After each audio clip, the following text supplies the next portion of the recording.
Job അധ്യായം 22. എലിഫാസ് മൂന്നാമതും സംസാരിക്കുന്നു. തെമാന്യനായ എലിഫാസ് പറഞ്ഞു, ദൈവത്തിന് മനുഷ്യനെക്കൊണ്ട് എന്ത് ഉപകാരം? ഒരുവൻ ജ്ഞാനിയായത് കൊണ്ട് പ്രയോജനം അവന് തന്നെ.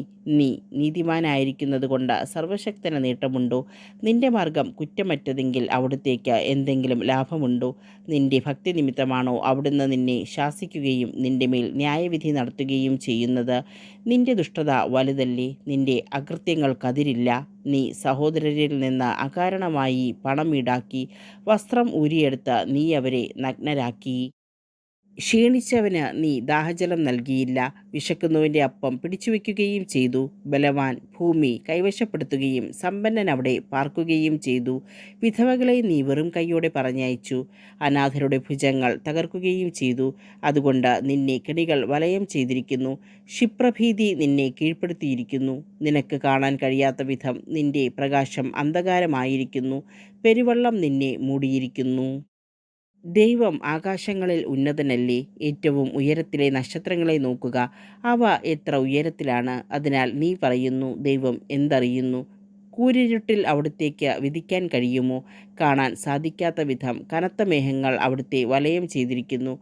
ആകാശവിതാനത്തിൽ അവിടുന്ന് സഞ്ചരിക്കുകയും ചെയ്യുന്നു. ദുഷ്ടന്മാർ സഞ്ചരിച്ച പഴയ മാർഗങ്ങളിൽ നീ ഉറച്ചു നിൽക്കുമോ? കാലം തികയുന്നതിന് മുൻപേ അവർ അപഹരിക്കപ്പെട്ടു, അവരുടെ അടിസ്ഥാനം ഒഴുകിപ്പോയി. അവർ ദൈവത്തോട് പറഞ്ഞു, ഞങ്ങളെ വിട്ടകന്നു പോവുക. സർവശക്തന് ഞങ്ങളോട് എന്തു ചെയ്യാൻ കഴിയും?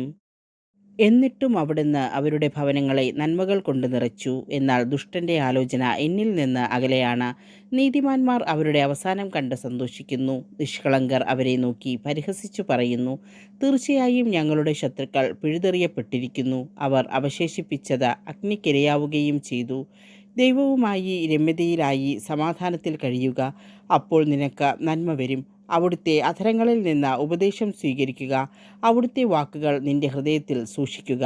സർവശക്തൻ്റെ സന്നിധിയിലേക്ക് തിരിച്ചു വരികയും നിന്നെ തന്നെ എളിമപ്പെടുത്തുകയും ചെയ്യുമെങ്കിൽ, നിന്റെ കൂടാരത്തിൽ നിന്ന് അനീതിയെ നീ അകറ്റിക്കളയുമെങ്കിൽ, സ്വർണത്തെ പൊടിയിലും ഓഫീർ പൊന്നിനെ നദീതടത്തിലെ കല്ലുകൾക്കിടയിലും എറിയുമെങ്കിൽ, സർവശക്തൻ നിനക്ക് സ്വർണവും വിലപിടിച്ച വെള്ളിയും ആകുമെങ്കിൽ, നീ സർവശക്തനിൽ ആനന്ദിക്കുകയും ദൈവത്തിൻ്റെ നേരെ മുഖമുയർത്തുകയും ചെയ്യും.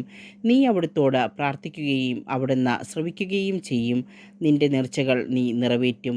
നീ തീരുമാനിക്കുന്ന കാര്യം നിനക്ക് സാധിച്ചു കിട്ടും. നിന്റെ പാതകൾ പ്രകാശിതമാകും.